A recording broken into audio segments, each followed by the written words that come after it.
Hi, welcome back, dear one. I know this world can be difficult to deal with and difficult to witness, and many feel quite hopeless and discouraged right now when they experience themselves in the world and when they observe the world. But I want to introduce something to you now, which will broaden your perspective and hopefully elevate your state of consciousness so that you do not get lost in this observation of the world around you. If you assume for a minute that this world and everything in it comes from the one source, and if this is what you know to be true, then I want you to take this perspective for a second and apply it as a filter through which you see everything. Meaning, if everything comes from the one source, is made of the one source, right? Then everything is made of God's substance. Okay? What we know is, although God is the absolute and cannot be named, or the universe or source, whichever way we call it, is the absolute and has no specific qualities or characteristics, what we also know then is that from this absolute comes the first kind of movement, the first energy that starts to create then, which has the quality of unconditional love. And so this unconditional love then, because it's the creative substance or energy, this has to be in everything and everyone. And there cannot be any exception, meaning even if some conscious being has moved very, very, very far away in unconsciousness from source, meaning not realizing that it comes from love, then you see maybe in the world portrayed horrible acts, difficult or evil behaviors and thoughts and humans, right? You may witness that because they have forgotten this and they have moved very, very far away from it. But because everything has been created from this one source point, which then in effect has as the first quality the love, right? Then it has to be acknowledged that also in the most evil things there is God present. Now, we cannot see this because what we see is the absence of God, because we see non-love, right? Non-love meaning the absence of God. And this is in the Bible described as sin. Sin is not something that needs to be punished. Sin is a state of unconsciousness that then is portraying acts that are non-loving, and the non-love in this is the sin, and it only needs to be acknowledged, it needs to be seen, and it needs to be corrected, as in it is a perception or perspective that needs to be corrected to the truth. The truth is there's love. Love is the substance of everything. Now, I don't want you to take this and say, well, then we have to be okay with everything that's going on in the world. No, we don't. Because the second reason why your consciousness can expand now and view what you're going through maybe in the world in a different light is that with you being here and with you maybe suffering from how it is, right? Struggling with how it is. With you perceiving this and then becoming aware that God is present here on the planet, not because everything has been created from God, but also specifically, and I want you to hear this, because you are here on the planet. God is right now on this planet because of you. Now, yes, this goes for everyone. But I invite you to take this perspective for a second and really contemplate it and allow it to sink in from your mind into your heart space. God has not left Earth. God has not condemned Earth. God is present here because of you. Because through you, through your incarnation, within this body, within your life, that's God incarnate. That's God living here, being present right now. And if we truly take this on board, this has huge consequences for each and every one of us. Because all of a sudden, if you assume this perspective, you cannot just live your little life in your little ego state any longer. If you really take on board, okay, if I'm here as a manifested part of the divine, I represent the divine here. I inject divinity into the energy field, into everything that's happening on the planet. I am bringing the divinity to it. Now, your little ego mind will say, yeah, right, exactly, because you're so divine, because you're so holy, because you're so special, right? It's like, look at you, look at your life, look at your false thought patterns, your belief systems, look at your faults and flaws and all of that. And you really want to believe that you're divine, right? That's what the ego says. But put that aside for a minute, because of course the ego cannot be divine. Of course the ego is not holy. Of course the ego is filled with false assumptions, with illusions about itself, and with fears and limitation. So don't try to convince your ego that you are the divine being here present on the planet. You will only find this truth entering your inner state. And many of you have found this, meaning many of you are already enlightened or awakened to such an extent that you know this. You know this to be true. There is no proof you need, no equation somebody needs to write down. You know it. That this is the only real thing. That this is the only truth. That this makes absolute sense and everything else doesn't. You know it. So come back to that knowledge and then see what consequences that knowledge has for you, your life, how you are in the world, how you are internally, and how you interact with the world and what you put out there.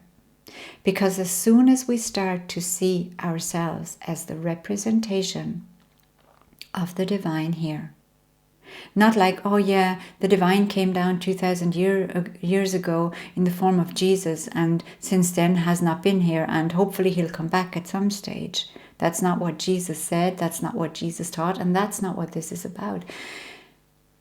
Jesus was saying we're all brothers and sisters. And I'm only using the Bible now. This is not a Christian type of teaching. I'm only using this because many people work within this frame, or many people are actually have a relationship with Jesus. So Jesus was saying we're all brothers and sisters.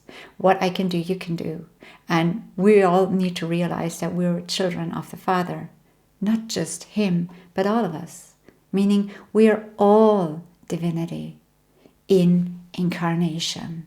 Because there's nothing else but divinity in incarnation. And awakening means awakening to that reality, to that truth. We are the divine here.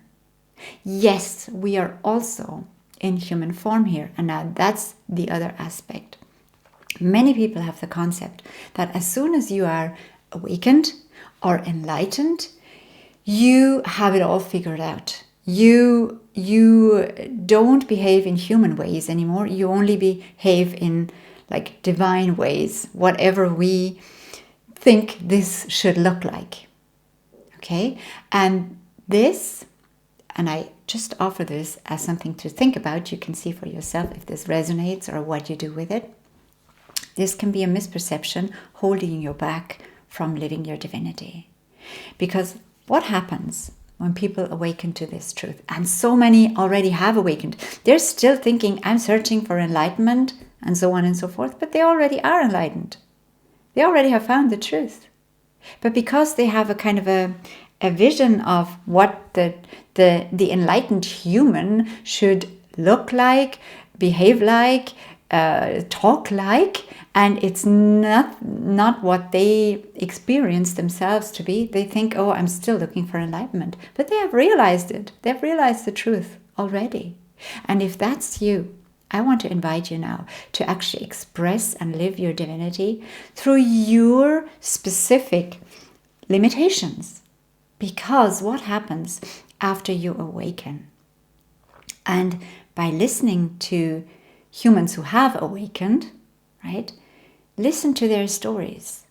Oftentimes, they speak about years or decades of an integration process where that realization of the truth, the realization of their own divinity, needs to be integrated in everything that they have known before and in their limited being, because they still have this brain, they still have this mind, they still have this body, they still have their history, they still have their social environment, their families, their relationships, their function in the world, their education, whatever. That is still there. Even in the moment that you wake up. And very rarely does that transform completely everything about them. Usually it's years of integrating this, meaning slowly what happens is that this divinity, the presence of the divine or the presence of source, starts to, I want to say, let's say, descend into the body, into the system, into what's here in incarnation, because the incarnation does not cease to be. You're still in incarnation. You're still embodied, right? But this divinity then starts to become embodied more and more through your body, through your personality. But more often or not, this takes some time in earthly terms. And this is what you get to realize, that oftentimes it's not that you need to become more enlightened or awakened. You already are. So many of you already are. So many I'm talking with already are. But what needs to happen as a second step is the integration and the embodiment of the divinity here. And that's where many feel like they need to push the humanness aside, because the humanness seems to be in contradiction to the divine, not realizing that the human is the divine. There is no separation. There is no difference. You in your human form are God incarnated and in a human. As a human, every cell of your body, every vibration of your thought is nothing but the divine. And yes, the more loving, the more joyful, the more peaceful, the more expansive, the more compassionate it is, the more filled with the vibration of God or source it is. It becomes. You become.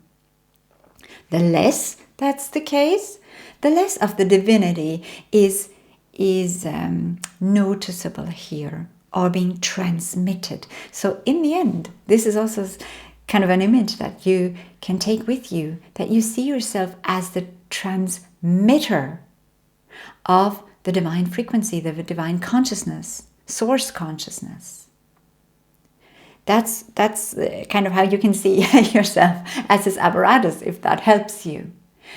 Or as this messenger, as the perfect creation, not the imperfect human. That's an ego thought. I'm still imperfect and I need to make myself more perfect so I can be a worthy representation of the divine. You can never not be a representation of the divine. But what you can be is an unconscious one, right? That creates from ego patterns with ego desires and so on and so forth. And sometimes with the complete opposite attributes of the divine source in its pure form, right? Which is also, though, the divine. That's how the divine experiences its opposite. But then by awakening to who you are, you're part of the divine. You are, in a sense, the divine, because there is no difference between the divine and its creation, because it's all made of the essence of the divine. So by you realizing this and then using this realization to consciously being the divine here, we create heaven on earth. We transform everything here. And then never again can you look around you and say, God is not here. Because through your eyes, God looks out into this world. No one else is there. No one else looks at the world. Only the false ego thinks, no, I am the human me. It's a created me. It's only God looking out. And the more you can allow this to arise within you as a state of consciousness, and I can feel this right now, it almost takes your breath away. There is no one here but God.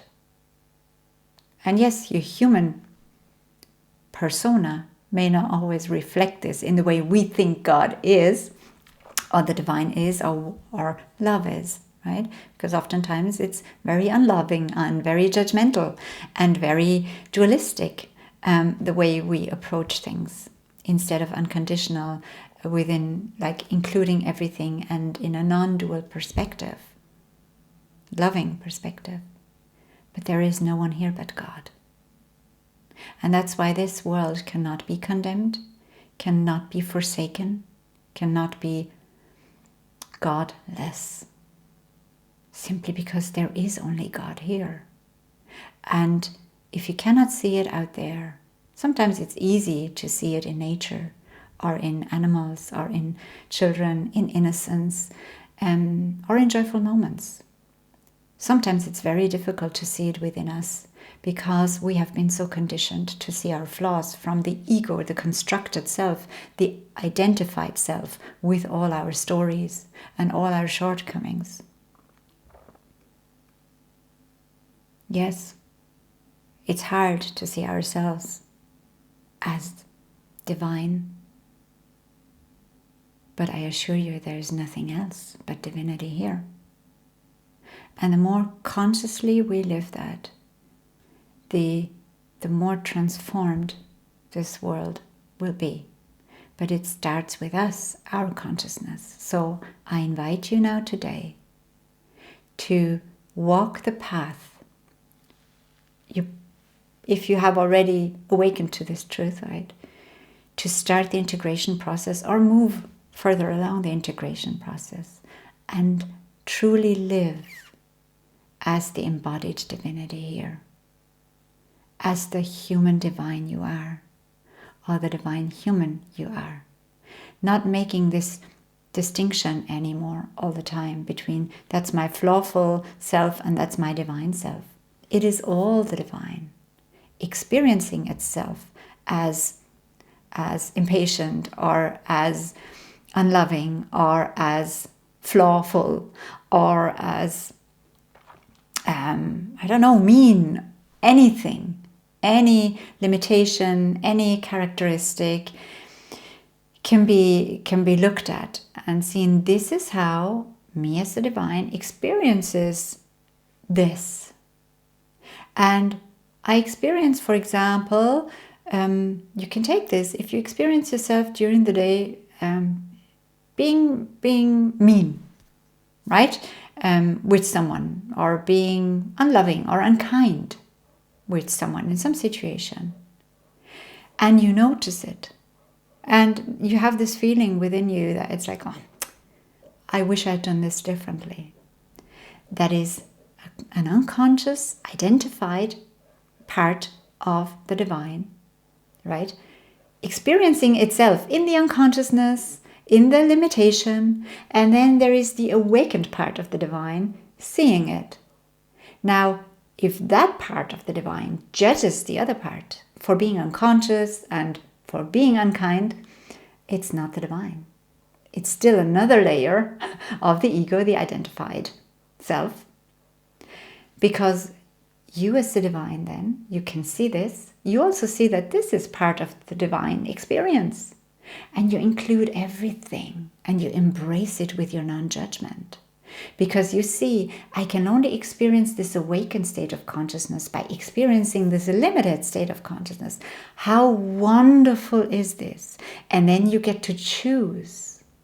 So we get to choose to be the divine in incarnation, which means consciously being it instead of unconsciously just going through our days until the time is up.